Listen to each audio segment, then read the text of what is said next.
I'm going to start with a test of age. If you remember this moment, you're not young anymore. It was 2003, less than 2 years after the war in Afghanistan had begun. President George Bush held a press conference on the USS Abraham Lincoln. He gave a speech, which I don't remember. But I do remember, which I imagine many of you do, the sign that hung above his head. Raise your hand. You remember the sign? Yeah, but you're all the old people. That's who you are. It was big, red, white, and blue colors. It read, "Mission accomplished." It was 2 years after 9/11. We wanted resolution. We wanted the war to end. We wanted to move on, and President Bush gave us what we wanted, at least in words. The war in Afghanistan, though, lasted another 18 years. And when it concluded, I imagine it's safe to say we were no longer sure what it accomplished. We are now entering the second year of a war in Gaza. I want it to end. But wars don't end because we are tired or because we are ready to move on. I have a lot of feelings about the aftermath of October 7th, ranging from optimism to gloom to exhaustion. Like you, I've heard the stories of heroics, of resilience, and of sorrow. But I've settled on one overwhelming emotion. I am simply troubled. Troubled by the existential threat that Israel faces, the threats that come from the sky, and the ones that come from the mouths of world leaders. Troubled that the war in Gaza is starting to feel too much like the wars in Iraq and Afghanistan. Endless wars with no plan for what happens next. 2 years is too long for any war. It's certainly too long if you're being held hostage, or your son or daughter is being held hostage. And it's too long if you're a child living in a tent in Gaza, unsure of where your next meal will come from, or whether another pamphlet will drop from the sky telling you have to move once again. I am troubled by the world's silence, and I am troubled by some of its voices. The anti-Israel, anti-Semitic voices, and the anti-Palestinian voices, many coming from our own people. Voices of Jewish extremists that make calls that Israel committing genocide because of what they say seems legitimized. But if I'm going to be troubled, then I hope what troubles me makes a difference. I want what troubles me to mean something. I don't just want to put extra worry out into the world. The world has enough worry. If I'm going to be in angst, let that angst serve a purpose, and hopefully a sacred purpose. Citing the Midrash, Aviva Zornberg writes about a very different Abraham than we read about this morning. She calls him a troubled Abraham. This year, I want to be that Abraham. I want all of us to be that Abraham, because when you're troubled, you know what you care about. And when you're troubled, your conscience speaks up. And when your conscience speaks up, good things happen. This Abraham, she writes, has troubling thoughts. He's troubled particularly by the larger questions, God-level questions. This is not the Abraham we read about who says, "Don't worry, son, God will see to it." Rather, this is the Abraham who turns to God, not his son, and says, "God, how can I trust you? You've wiped out a whole generation in the flood. You've promised me that I would have children as numerous as the stars in the sky," and then turned to me and said, "Sacrifice your son." Those are big questions. I also have big questions. Questions that cannot be answered by a 1,000-word article in a newspaper, or certainly not by a 20-word tweet. What troubles me about the war today are not lines on a map. They are the bigger questions, ethical questions. Days after the October 7th attack, Israeli philosopher Micah Goodman was asked what sounded like a very simple question. It was long before there was any response from Israel. and yet he knew exactly what the future would look like. He was asked in an interview, "What can we, the diaspora Jewish community, what can we do to help you?" With his voice cracking from emotion, he replied with a God-level question. "Love and fear," he said. "We want love. We want Western civilization to love us. We want Bono to sing songs about us. We want Madonna to share stories on Instagram about how much she admires us and loves us.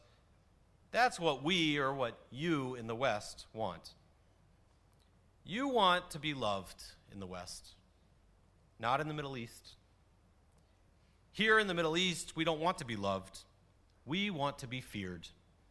We want Hezbollah to have a panic attack when they think about the Israeli Defense Forces. We want Iran to shiver when it thinks about the possibility of a military interaction with Israel. You want love from the West. We want fear from the Middle East." And then he posed his question. Here's the problem. Everything that we and Israel are going to do to restore fear in the Middle East is going to erode the love of the West. And if we try to keep the West loving us, writing songs about us, the Middle East will not fear us. So it's a zero-sum game. And you are asking what you can do to help us? Here's what you can do. Break that zero-sum game. That's a big question.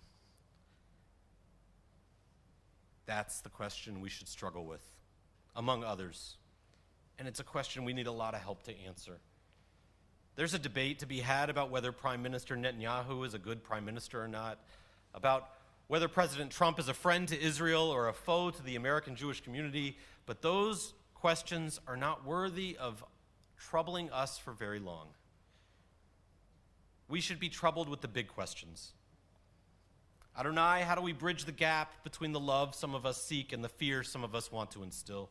How do we reject a zero-sum game? How do we believe in peace when no one comes to the table for negotiations? Or how do we believe in peace when the table is blown up, as it was in Doha just a couple weeks ago? Avinu Malkeinu, our parent, our sovereign, how do we learn to coexist when we hate each other so much? Those are the questions that should keep us up at night. Those are the questions that should trouble us in this moment. And those questions aren't enough. We also need big dreams. Zornberg explains that dreams open us up to possibilities we could never consider otherwise, and that a troubled Abraham stood on the mountain with his son, and God closed his eyes, and he dreamt of a scaffolding for the future. Yet we know that we love to obsess about the past. Too much of the discussion about October 7th has been about what happened long before October 7th. Too much of what is happening now in Gaza is about what happened on October 7th. We are stuck in the past, and we need to be thinking about the future. Our imaginations are too limited. Many of you were able to study with Josh Weinberg, a dear colleague and friend who was with us last month when he visited our congregation. Rabbi Weinberg is the leading voice of our movement on Israel. More than anyone I know, day in and day out, he discusses and debates Israel with people on every side of the issue. He talks with anti-Zionists and non-Zionists, the most secular of Zionists, the most ultra-religious of Zionists. His answer is, be a liberal Zionist. That's not a political stance. It's not about right or left. Being a liberal Zionist requires we close our eyes and dream, not of the past, but of the future.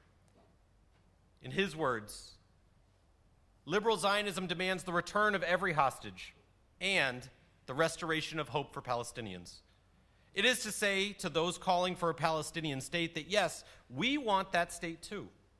And it means asking the international community, in addition to making simplified declarations, that they roll up their sleeves and help create plans to rebuild Gaza. It means working to fashion Palestinian state-building institutions and enterprises at the same time as understanding Israelis' trauma. Liberal Zionism, he says, dreams of a Palestinian leadership that we can trust. It's a special word for us, dreams. Long before Israel was a modern state, Theodor Herzl used that word. Im tirtzu ein zo agada, he said. If you will it, it is not a dream. Today in Israel, there is no shortage of will. There is plenty of fear. We perhaps have forgotten, though, how to dream. To have the will, you have to dream first. We need dreamers who open us up to possibilities beyond our imagination. That's how Israel was founded. That was Herzl, that was Ben-Gurion, that was Rabin. That's how Israel will survive. We know very well that we and Israelis have the will. We need the vision. So that's what troubles me. There's a Hasidic teaching that every human being is tied to God by a rope, and that when that rope breaks and is later fixed with a knot, that the person is brought closer to God than before the rope ever broke. The engineers in the room understand that. But now think about it. If your rope is broken many, many times, you've had to tie lots and lots of knots, how close are you to God?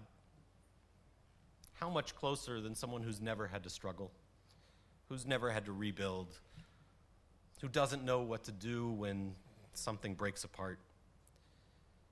We get closer every time. Abraham was close to God because he asked big questions, because he dreamed. But this is the part of Zornberg's commentary I had never thought of and that I love the most. Abraham had been broken many times in exactly the way God was asking him to pass the test.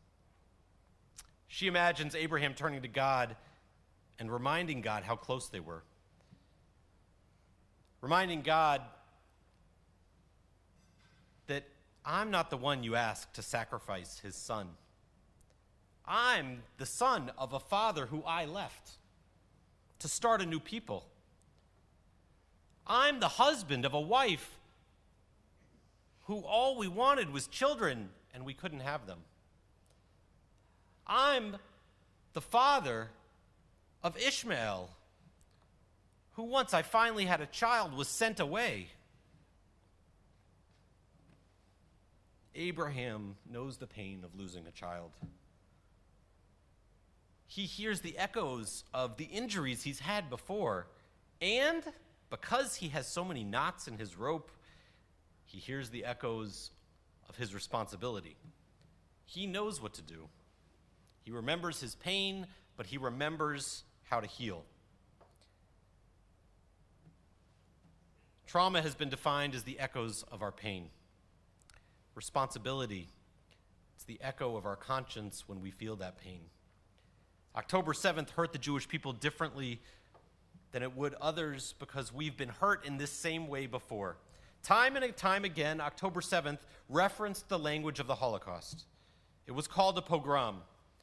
My friend and dear colleague, Rabbi Berkman, was just in Israel a month ago, and he visited the Nova music site where 378 people were killed and 44 were abducted.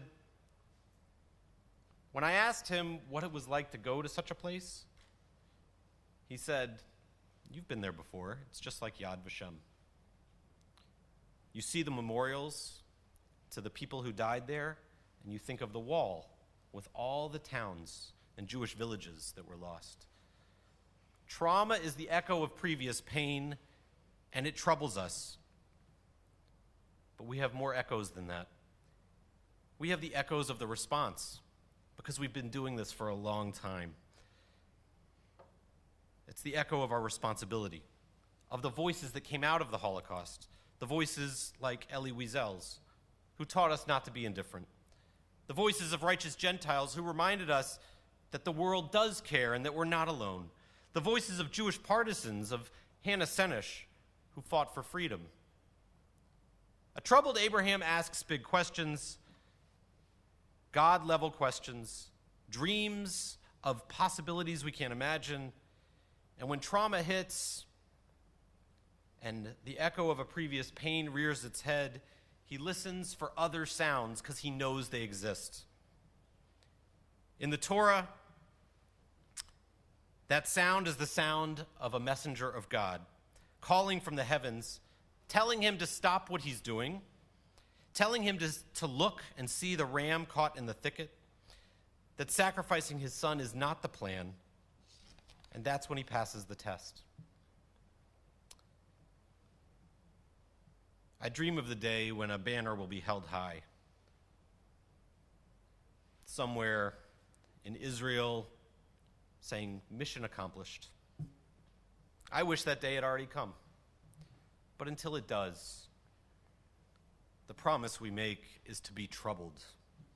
Troubled by the suffering, troubled by the trauma people are experiencing, troubled to ask big godly questions and to dream of possibilities beyond our reach.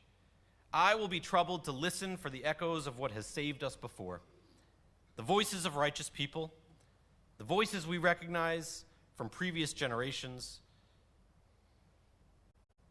I know those voices will come back again. So I stand troubled while I listen. One day, when the opportunity for a true peace presents itself, we will be the people ready to see whatever is caught in the thicket before us. We will be the people ready to hear that voice, ready because we will have dreamed it, to see a two-state solution, a peaceful state of Israel living next to a peaceful Palestinian state, children growing up with hope in their future, able to ask simple questions and not to worry about the big ones. Shana Tova U'Metuka, may this year ahead be a better year, a year of healing, a year in which we struggle for the higher cause and for increased peace. Amen.